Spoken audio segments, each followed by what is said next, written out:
Have you always loved what you were doing, or when did you tell yourself, okay, finally, I found that thing that I love? As soon as I started teaching, as soon as I gave myself permission to do that. Why did you say you had to give permission to yourself? Oh, I think there's societal norms and pressure, and I at least in where I live and the friends that I keep, there was a premium put on, having a nice car, having a nice house, having these things, and I had to let go of some of that because the biggest mistake of all communication is really easy, starting in the wrong place. Most people think about here's what I want to say. When we communicate, we focus on here is what I want to say.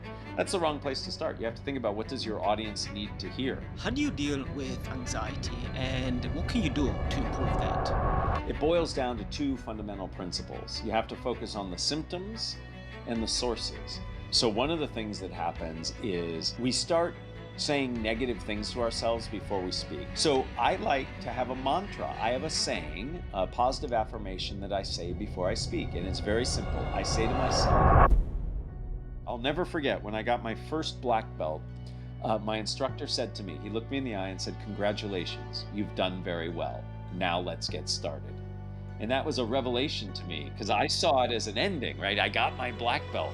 But what I learned was the black belt was just the closing of one door, but the opening of another. Many of us want to get to some place and to achieve something. And in fact, it's in the pursuit of that thing or things where the real learning and the real love and experience can exist.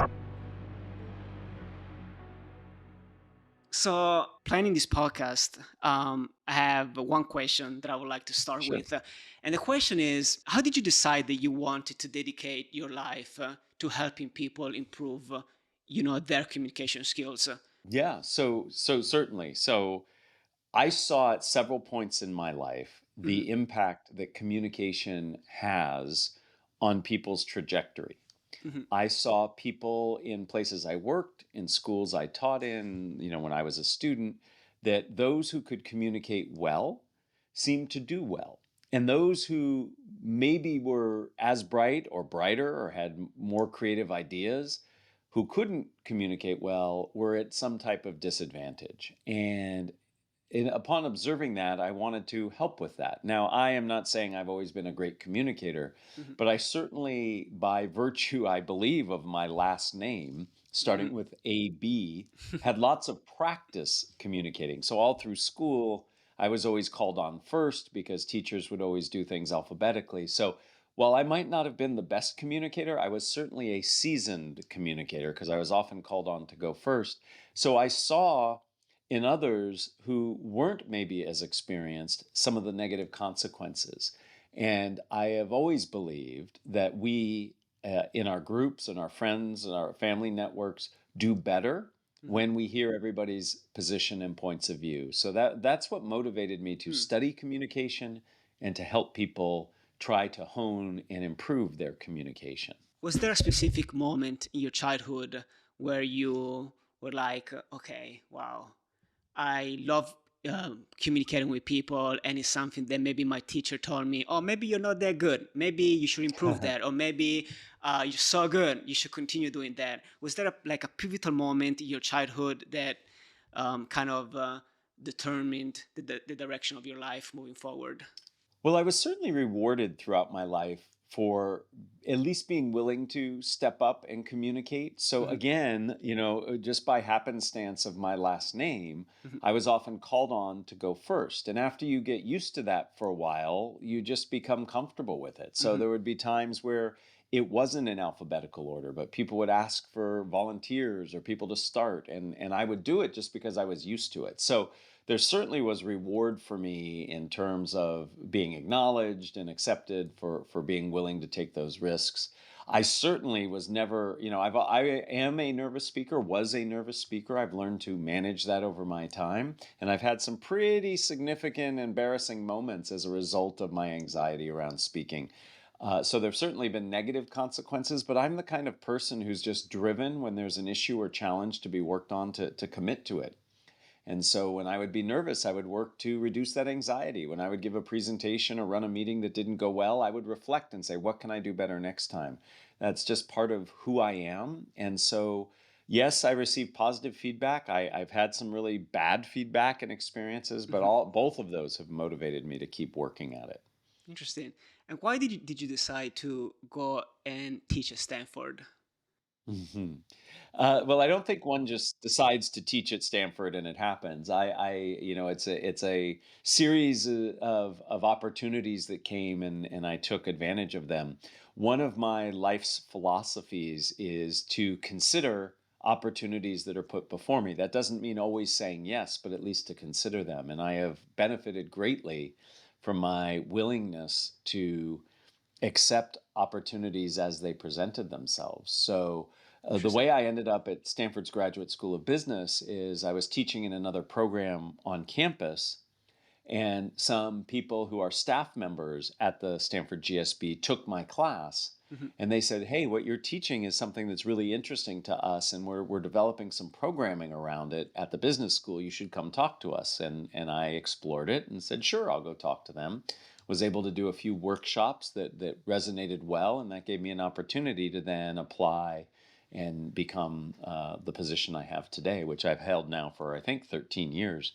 So again, it's I was in the right place, I was doing the right thing, and when the opportunity came, I said yes to it, and it led to a good outcome for me. I like what you said before about taking opportunities in front of you, at least considering those opportunities. How do you approach thinking about the different opportunities that you have and making sure that you're making the right decision?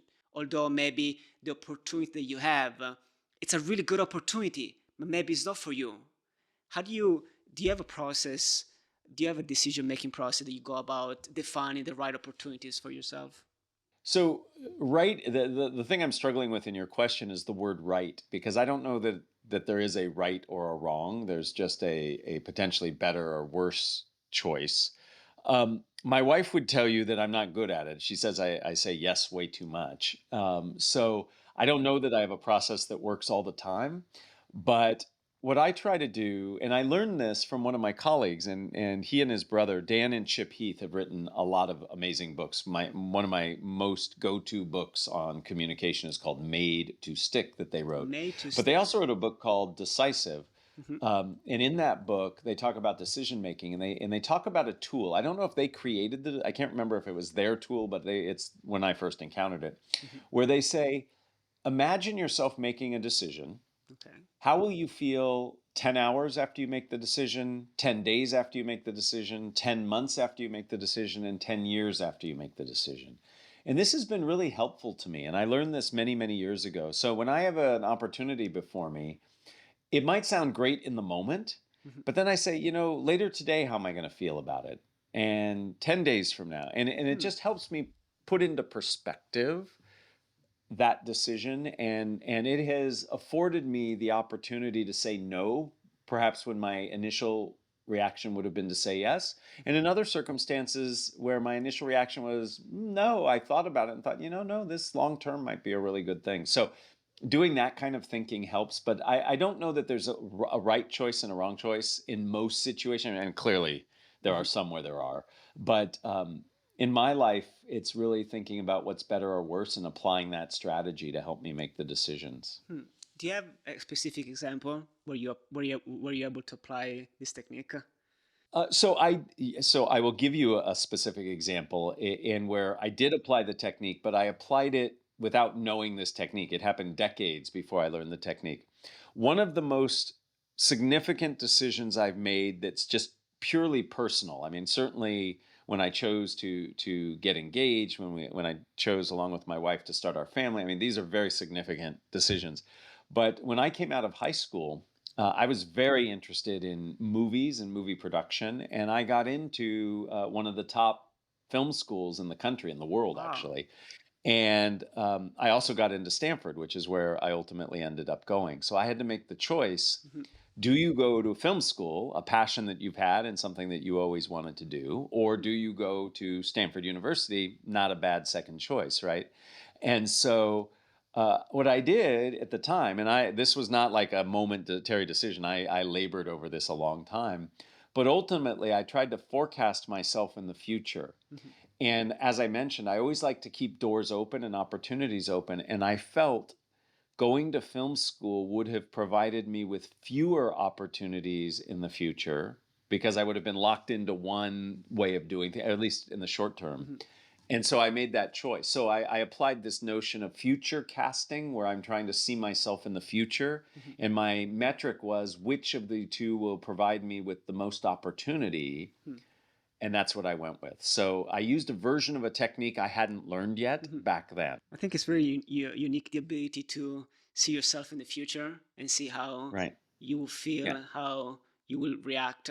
Before, while I was doing this, preparing this podcast, I was able to read the PDF from your book that is gonna come out in September, which I'm so excited. Well, And thank I you. was able to pre-order the book, and Great. it was very super. It was very interesting to read the first 10 pages. And I like the idea of the book because there's something that I read that I was like, wow, I like that. You said something like, life is not a TED talk. Matt, I love that. It is so true. It is so true. And I just want to talk a little bit more now about communication and what I Sure. think is probably one of the most important things ever, which is spontaneous communication. Okay. And I want to talk about what do you mean when you say life is not a TED talk? So I mean, so first, in Think Faster, Talk Smarter, my new book, I'm making the argument that most of our communication is not planned and practiced. It is in the moment. You ask me a question, I need to respond. You ask me for feedback, I need to give feedback. We're meeting for the first time and we make small talk. These are all in the moment types of communication. And if you think about it, most of our communication in our personal and professional lives is of that type. It's not the big talk you give in Mhm. front of the company or in front of the prospect or client. And so we need to think about what we can do to be better, more confident in those circumstances. And yet, many of us hold in our heads this standard of what good communication is. Mhm. And a lot of people say it's these people giving these TED Talks. And I think TED Talks are wonderful. Yeah. I have done several. I have coached many people who speak on the TED stage. So I'm not speaking poorly of TED Talks. They are just not representative of reality for what most of us have to do. And if we're judging our success based on that, that's hard. It's like imagine you're playing basketball and you are going to judge your success against Stephen Curry or LeBron James. I mean, that's just not the right metric to be comparing yourself to because you're probably not at that level. And also TED Talks are highly rehearsed and Mhm. practiced and often memorized. And while that's useful for those types of talks, that's not reality for what most of us do. So when I say life is not a TED Talk, what I'm really saying is we need to find the right criteria against which to judge and develop our spontaneous speaking. If you want to do a TED Talk, great. I think they're fantastic. You learn a lot about yourself. You have an opportunity to share with lots of people. But most of us in our day-to-day communication aren't doing that. What are some ingredients that you can sprinkle on top of what you would call this big pizza of being spontaneous? What are some of the main ingredients that make a great spontaneous communicator? Well, I think I can show you ingredients for spontaneous speaking. I certainly can't share ingredients with somebody who's in Italy right now with what makes for a good pizza topping. I'm going to leave that to you compared to me. But in terms of spontaneous speaking, a few things. So at the highest level, it's about mindset and messaging. Mhm. A lot of us do two things from a mindset perspective, which get in our way, that actually preclude us from speaking well. And one is we want to be perfect. We Mhm. want to do it right. And that's that TED Talk mentality I mentioned. Rather, we just need to give ourselves permission to do it. Mhm. When we want to do it right, we actually activate a lot of our brain processing to judge and evaluate what we're saying while we're saying it. Mhm. And that actually reduces the ability to do it well Mhm. because we just can't focus enough resources to do it well. So the first ingredient is to get out of your own way, Mhm. to just do what needs to be done and not worry about doing it perfectly. The second mindset adjustment we have to make is to see our communication when spontaneous as an opportunity. Mhm. Many of us, when we say, oh, there's going to be a Q&A or you have to give your feedback at the end of the meeting, we don't say, oh, great, that's so exciting. We think, oh no, I have to Yeah. protect myself, I have to defend myself. Mhm. And that gets in the way. So the second ingredient for our spontaneous speaking pizza is see the communication as an opportunity. Okay. There are many others I could talk about, but those are two of the big ones. And then when it comes to messaging, what's really important is to have a logical structure to it. Mhm. Rambling just does not work, right? Many of us, when we have to speak spontaneously, take our audience on a journey of our deciding what to say as we're saying it that gets distracting, right? I'm thinking about my answer, I'm talking and talking and talking. That's not helpful. I have to Mhm. package it up in an effective way. So, those would be the top three ingredients. And if you can put those together, you're going to have a pretty successful spontaneous speech and maybe even a pretty good pizza. And what would you say? What do you think are the most important structures? How would you Uh-huh. structure? Do you have a framework that you use when you engage in Mhm. spontaneous communications? Absolutely. I've used one repeatedly as you and I have been talking. My favorite one of all is three simple questions: what, so what, and now what? If you answer those three questions, you can actually very effectively communicate a point. So as I've been talking to you and you've asked me questions, so let's take for example Mhm. when I talked about this notion of trying to do it right, being perfect. So Y- I told you what it was. I said What many it of us is? strive to do this. Mhm. And then I explained why that's not a good idea. That's the so what. And then the now what I said is we need to instead just do it and get the point across. That's the now what. So I told you what, Mhm. why it's important, so what, and now what we can do next. So it's a great way of packaging things up when you're answering a question, when you're providing an update, when you're describing something. So I love the structure I like that. what, so what, now what. I feel like it's a structure that can become very flexible. That can be Yeah, used in it is different very ways. I call it the Swiss Army knife of This structures because you can use it for so many things. can you also use it when introducing yourself? Because Ah. I think that one of the most asked questions ever is, Yeah. so what do you do? What do you do for a living? And sometimes I kind of I struggle to answer that question in an interesting way. So can you use that framework to answer this question? So what do you do for a living? So I have a very strong bias towards how I think people should introduce themselves.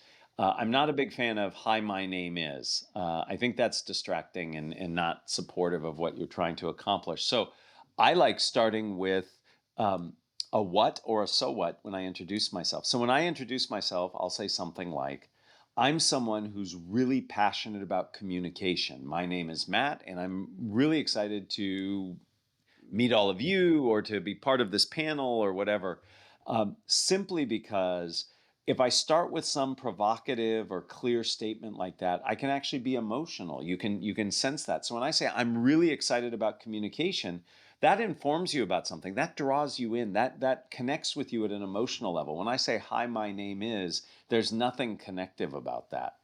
And chances are you'll remember my name more when I frame it first by something that's important uh, to me. So I like introducing using what, so what, now what. Start with something provocative, tell Mhm. who you are, then tell what you're hoping to get out of the experience and what you're looking forward to next. So what, so what, now what can be a really powerful way to introduce yourself.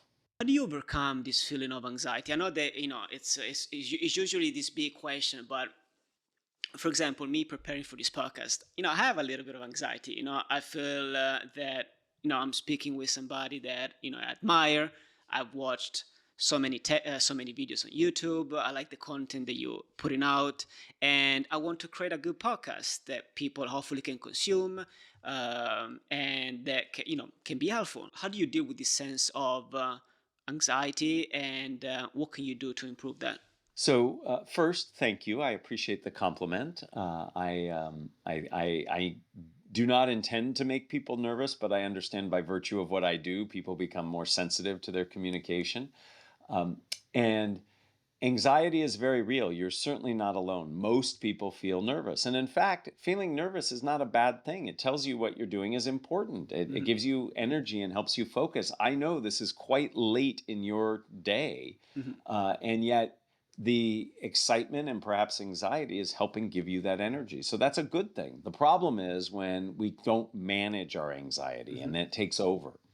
So when it comes to managing anxiety, my first book I wrote called Speaking Up Without Freaking Out is all about techniques how to do this. Mhm. It boils down to two fundamental principles. You have to focus on the symptoms and the sources. So let me ask you, Marco. So when I get nervous, I turn red and I perspire, I sweat. What happens for you when you get nervous? What happens to your Hmm. body? So when I get nervous, I think, no, I think, I know my heart, Yeah, pumps a yeah, lot. Boom, really boom, boom, beats. boom. Yeah, it Yeah, beats a lot. yeah. And I shake a little bit Sure. Yeah. That's and very I sweat. normal. I sweat. Yeah, yeah, very normal and natural.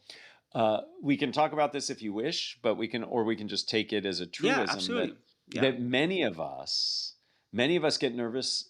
When we get nervous, it's because our body is experiencing our being having to speak as a threat. We Mhm. feel threatened by it, and that's where the fight or flight response comes from. Mhm. So everything you're describing, everything I'm describing, is the same if you're under threat in lots of different situations. If you are lost and you're trying to get back, you might feel this. If somebody's threatening you physically with harm, you might feel the same responses.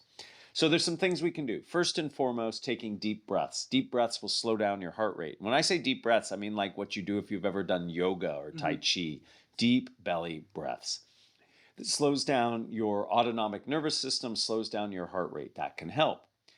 Getting shaky, as you described, this is the adrenaline that your body is producing to help move you. Adrenaline gives you energy. Its sole purpose is to move you from threat towards safety. So if you're somebody who gets a lot of adrenaline and a lot of shakiness, move in your communication in a purposeful way. So if I'm standing in front of a meeting, I might step forward and welcome everybody. That movement gives that energy a place to go. If you're virtual, you might lean forward or you might gesture more. That kind of movement allows the adrenaline to dissipate. When we sweat because we're getting hotter. If you Mhm. think about it, your heart's beating faster, your body tenses up when you're nervous, you're pushing more blood through tighter tubes. In other words, your blood pressure goes up. It's it's like you're exercising, and most people when they exercise, they turn red a little bit and they perspire. So Mhm. we need to cool ourselves down.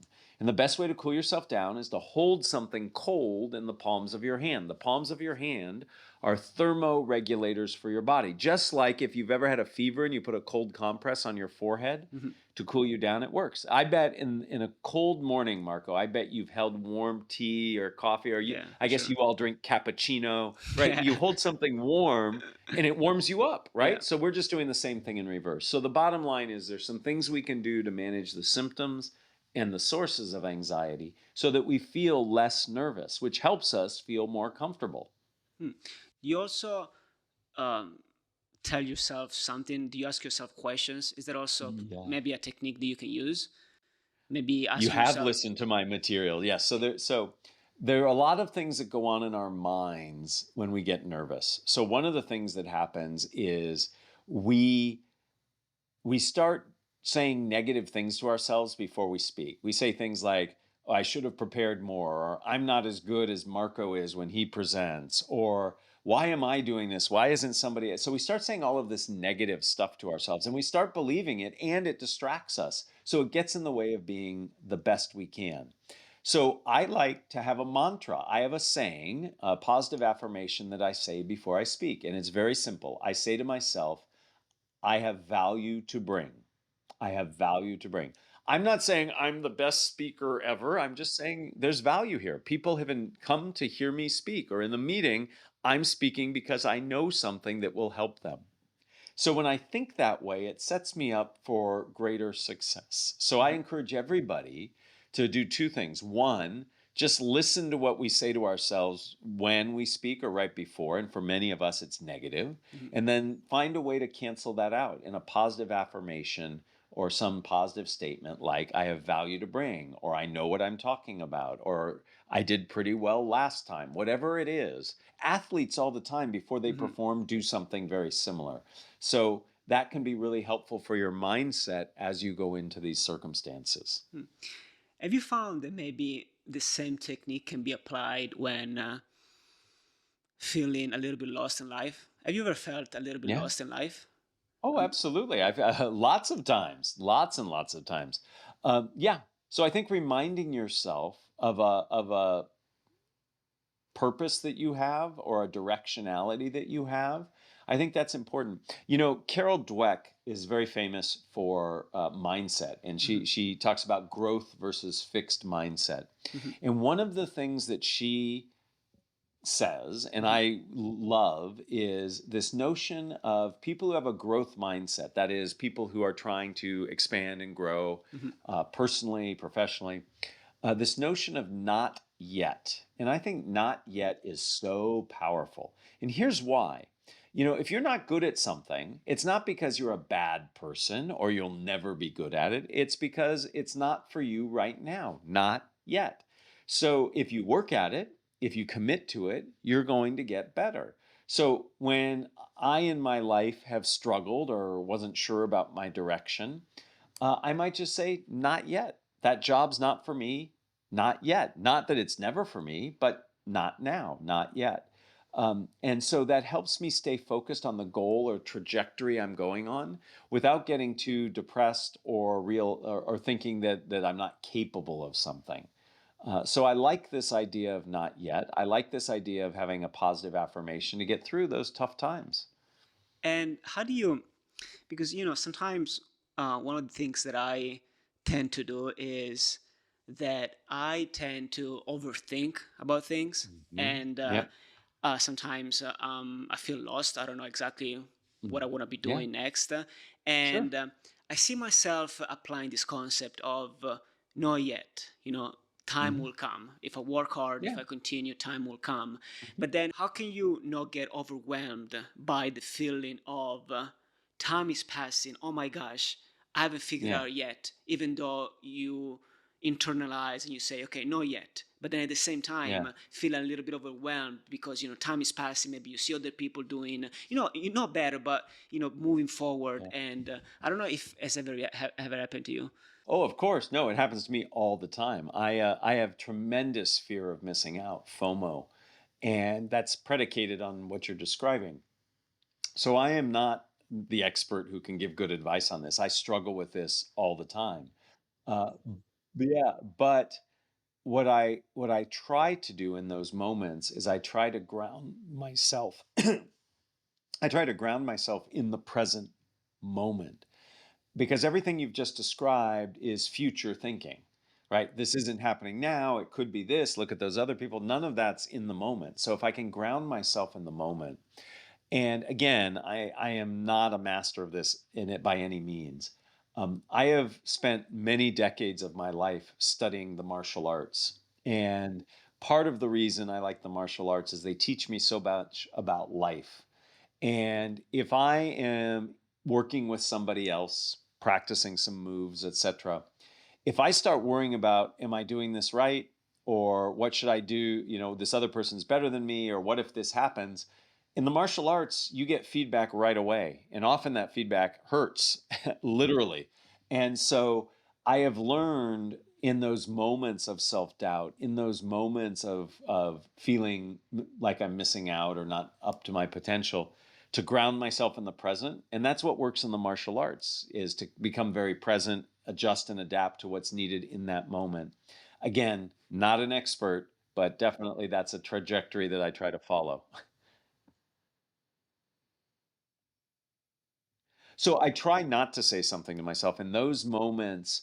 I make a distinction, and this is not my distinction. I learned this from my martial arts instructor. There's a difference between responding and reacting. Reacting literally means to act again. And if I think it, that means I'm reacting. If I experience it in the moment, then I'm responding. So I try in those moments not to say, be present, because by virtue of saying be present, I'm not present. So I just try to be present without saying something. What lessons are you taking from the martial arts to life, but also to communication? Sure. So there are many. There are many. Let me highlight just a few. One is this notion of be present. Um, you know, when people think of the martial arts, they think of violence, they think of intensity, but there's an artistic side to the martial arts. And I actually find some of the ways people move in the martial arts to be beautiful. It's like watching somebody perform gymnastics or dance, where you appreciate the artistic side of it. But that requires being present and fully committed. And so I've learned to appreciate life in that way, and to try to emulate some of that. Uh, the martial arts are a great example of the different types of communication. So, in most training in the martial arts, there are forms, in some styles they call them kata, and those are pre described sets of movements. It's like a dance routine where you do the same thing repeatedly. There are also moves where you interact with somebody, where it's completely spontaneous. It could be sparring, it could be other types of drills where there's no set of preordained moves. You just respond to what the other person is doing. And then there's something in the middle where there are these techniques that you learn, which teach you combinations of certain moves that tend to go nicely together. And that exactly replicates to communication. There are planned and scripted communication. There are spontaneous communication where it's just happening in the moment. Think of small talk or somebody asking you a question and you having to answer. And then there's communications that are sort of scripted in a certain way. Think of a meeting where there's an agenda that you're following, there's a set order, but what happens within that order sort of varies. So I think my training in the martial arts helped me become fluid in adjusting among those different types of martial arts training, which I absolutely believe have helped me better and more fluidly adjust to the different types of communication that I experience. And what about in life in general? Yeah, well, the same thing is true in life. Some things in life are scripted and other things are a little less scripted. I think what the martial arts have taught me is there's always area for improvement. I'll never forget when I got my first black belt, my instructor said to me, he looked me in the eye and said, "Congratulations, you've done very well. Now let's get started." And that was a revelation to me because I saw it as an ending, right? I got my black belt. But what I learned was the black belt was just the closing of one door, but the opening of another. And I now have a fifth degree black belt. I've studied for many, many years since, and I absolutely see how much more I have to learn. And so that taught me a really valuable lesson about life. You know, many of us want to get to some place and to achieve something. And in fact, it's in the pursuit of that thing or things where the real learning and the real love and experience can exist. And that's definitely a life lesson that the martial arts have taught me. Why martial arts? Why not doing any other sports? Well, so I've tried other sports. I wasn't very good at them.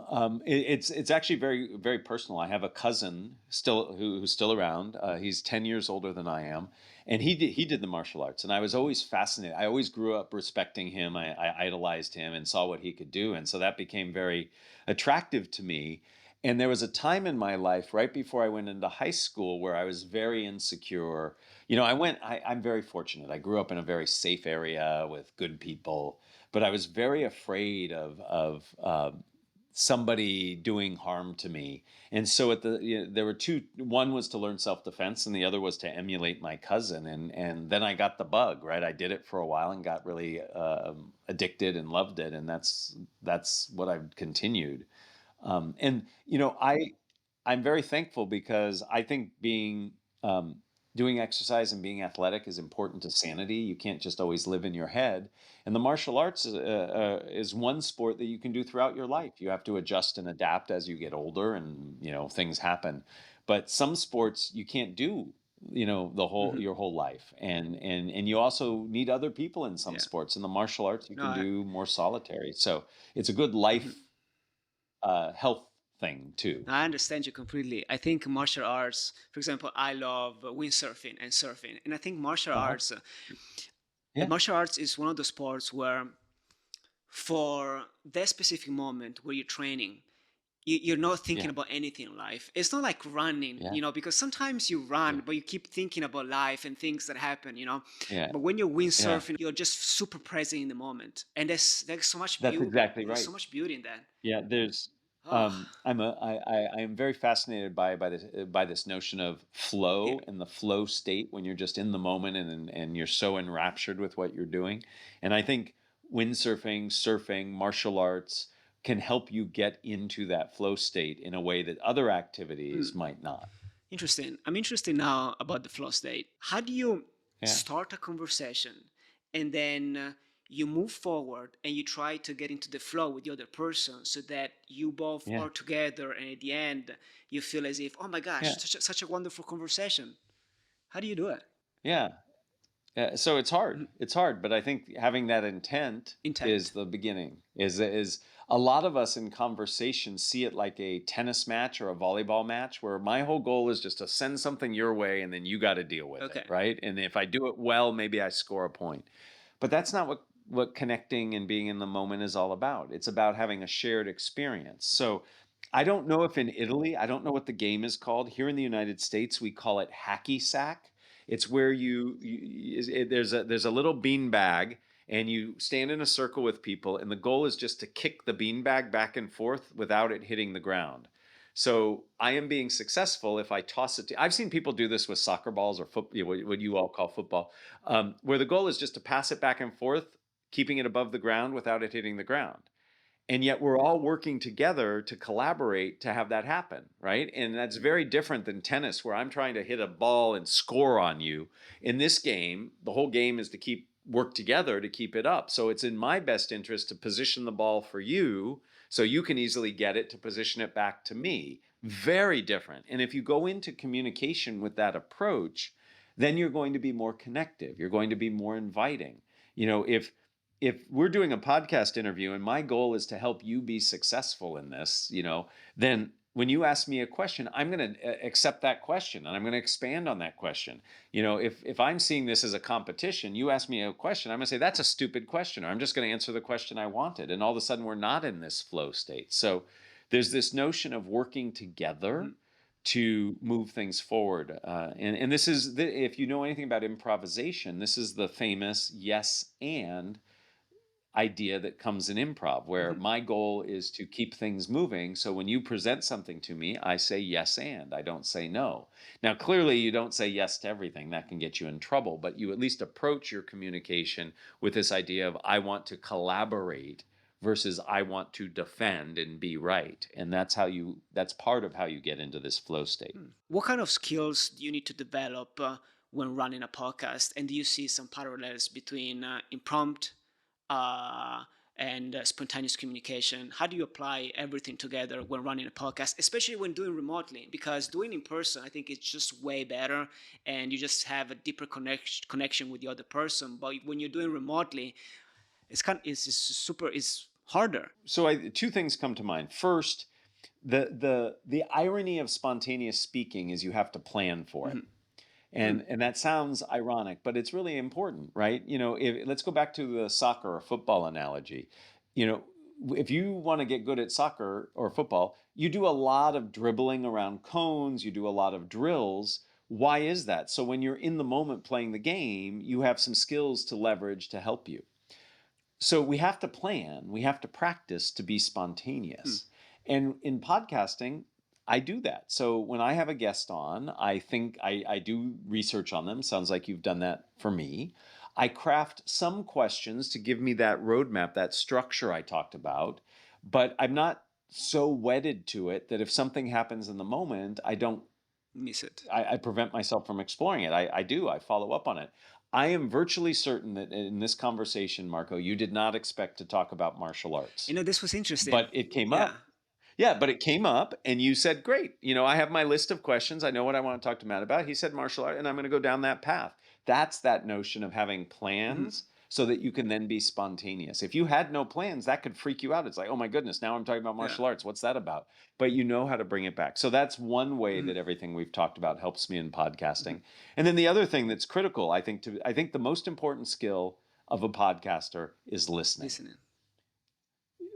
We think about it as speaking and asking good questions, and that's all Mhm. important, but listening is the most important thing. And you've done a really good job in my mind Oh, where I'll thank say you. something, and then your next question will connect to something that I said. Mhm. And that demonstrates that you're listening. That validates. I've been on a lot of podcasts where people just have their next question. Mm. It doesn't matter what I say, they're going to ask me their next question.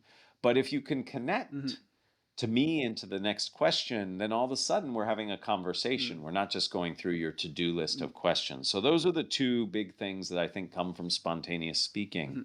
You have to prepare Mhm. and you have to listen well. And what do you think is the biggest mistake when in spontaneous speaking? The biggest mistake of all communication is really easy, starting in the wrong place. Most people think about here is what I want to say. When we communicate, we focus on here is what I want to say. That's the wrong place to start. You have to think about what does your audience need to hear. The goal is not just to get through your material. Your goal is for somebody to learn something, to be moved by what you say, to have some kind of experience.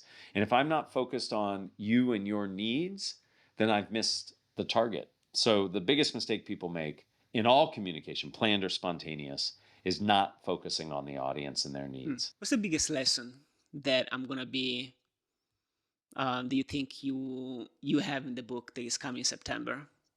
That the biggest one that you feel that it's like the diamond inside the cave.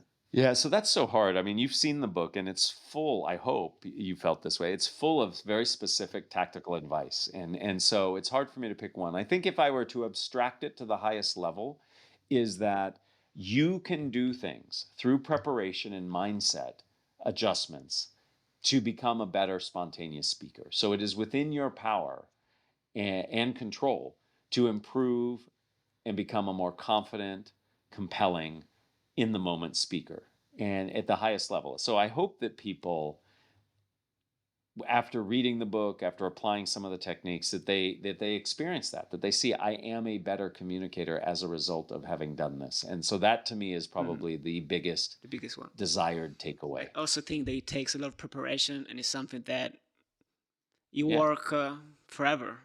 I agree. I think yeah, I don't think there, yeah, just like in the martial arts, there is no perfect and there is no perfection. It is the striving for perfection that is important, and the same is true in communication. So I wanted to finish with only two questions. I have a question that is something that you mentioned at the very beginning of the podcast, and I know that it's personal, but I wanted to ask you, and if you feel comfortable sharing your answer. Um, how do you know when you're ready to start a family? You mentioned that you took a is you had a big decision of starting a family, and when do you know that is the right time to do so? That is a really, really challenging question for me. I think it's a very personal thing for everybody when they start a family. I'll talk to my own experience. So I always knew I wanted to be a father. It was just something that I had always respected my own father and seeing others. So for me, it wasn't if, it was a matter of when. And my wife and I both talked a lot about it, and we wanted to make sure that we had an environment and a relationship that would support it, and we wanted to have a little bit of life lived before we did it too. So we had children in our early 30s. A lot of our friends did so earlier, but really we wanted to be in a place where we could support not just financially, but just emotionally, having children. So for me, it was more intuitive than there was some set script. But if that's a question for you, then I think you first have to think about are you in a place where you're willing to let go of a lot of things? Because I think to be a good parent is all about seeing success in your kids, which means you have to let go of some of who you are and your identity changes. And if you're ready for that and your partner is ready for that, then I think it's something to consider. Not to say you can't have families without having partners, but I'll tell you, having kids is hard enough with two people. I can't, I have the utmost respect for people who single parent because it's hard as it is. And how do you place your career in your life? Is your career has a big space in your life, or Probably too much. Too much. I am so passionate for what I do. I spend a lot of time doing it, but I'm very fortunate because I love what I do.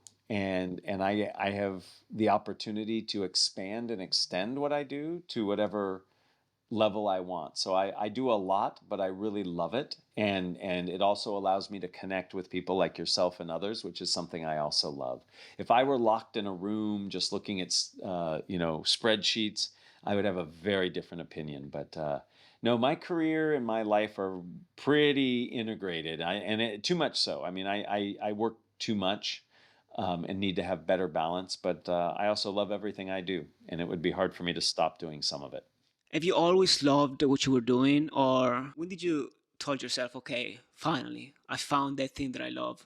As soon as I started teaching, yeah, yeah. So I did lots of roles before I ended up teaching fully. And I love teaching. And I love teaching not just because I like having knowledge to transmit, although I do enjoy that. I love learning and teaching. Teachers learn I think good teachers learn so much more from their students than the other way around. And I just love learning and the opportunity to connect with people and learn. So as soon as I let that into my life, and at least here in the United States, teachers don't get well compensated and in some cases aren't that well respected, which is a shame. And I think that should absolutely change. Um, you don't go into teaching for those things. You don't go in for money and prestige. You do it because you want to help people and that you derive value from the experience. And as soon as I gave myself permission to do that, my work life became a true pleasure. Why did you say you had to give permission to yourself?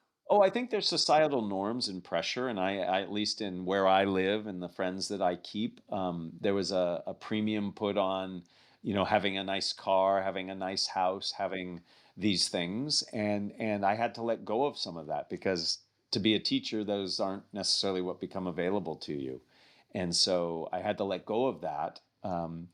And upon doing so, found great pleasure in the work I do and some success at doing it. So for me, it was about letting that go to be more Mm. fulfilled. So what's been your relationship with money? I don't get the sense that it's something that it's the most important thing in your life. It's No, no, something. no, and it's not. It's not. I mean, I want my whole goal is to not have to worry all the time about Mhm, finances. And if I can be in a place where I don't have to do that, that's what's most important to me. mhm, I have made many choices in mhm, my life where I have taken the path that is away from mhm. money to do other things, but I certainly don't want to be having to worry about money every moment. So my relationship is it is a necessary Mhm. evil, one that I don't want to worry about, but I'm not going to optimize for making money. That's You not know, what I drives me. ask you because I see many people my age that are just obsessed with just making money for the Yeah, sake of making money, and sometimes I ask yeah, myself, yeah, Sometimes I don't understand the point, you know. So I was just curious to understand how you yeah. see your So money in your own life. as somebody who has been around a little while longer than you, Marco, the last thing I'll say here is that there aren't a lot of tangible metrics to measure success, and stuff and money provides that. So in a world where people want to see if they're doing okay when they need that external validation, then it makes sense to pursue money. I think as people get older and a little wiser, it becomes less about the external validation of success and it becomes more about the internal assessment of success. And for me, it's about fulfillment, and for me, it's about learning and teaching. I was not always that way, certainly not. But as I've gotten older, I have optimized for the latter and not the former. Wonderful, Matt. Yeah, Fantastic. Well, thank you so much for. I think we can end the podcast here on a beautiful sure. note. And my last question is: there anything that you think I could improve for my next, hopefully, my next podcast guest? You're great. I mean, you're great. I love your energy. I love your thoughtfulness. You have a verbal tick that you can work on, which is at the end of many of my answers, you said interesting. Um, Okay. I think there are other ways to respond beyond just saying that. It's a very normal human thing to do to signal that I've heard you and I'm moving on. Hmm. But that's the only thing that What I could I notice. do? Otherwise, you do a great job, and I felt very comfortable. You asked me some very personal questions, but I felt comfortable answering them for you because of the Hmm. environment you set up, and that's not easy. Believe me, as somebody who's been on a Hmm. lot of podcasts recently, not everybody does that. Oh, thank you so much, Yeah. Matt. Thank you so much. It's been a pleasure. And what could I do to improve this stick that I have instead of saying I would try interesting? What could I say? paraphrasing. I would try when somebody says Paraphrasing. something, highlight something they said, and then move on from there. Because what you're doing when you say interesting is you're saying, I heard you. And another way to say I heard you is I to heard just you. repeat back something they said, not verbatim, but, so when I told you my martial arts story, instead of saying interesting, you could have said, sounds like the martial arts were really important for you, right? And I'm not saying paraphrase every answer, but I'm also saying you should not say interesting to every answer. The best way to learn more is to go to mattabrahams.com. Everything I do is there. If you're a LinkedIn user, connect with me on LinkedIn. Otherwise, I hope you join in like you do with Marco's podcast to mine, Think Fast, Talk Smart. And the book, because I'm not that creative with names, is simply called Think Faster, Talk Smarter.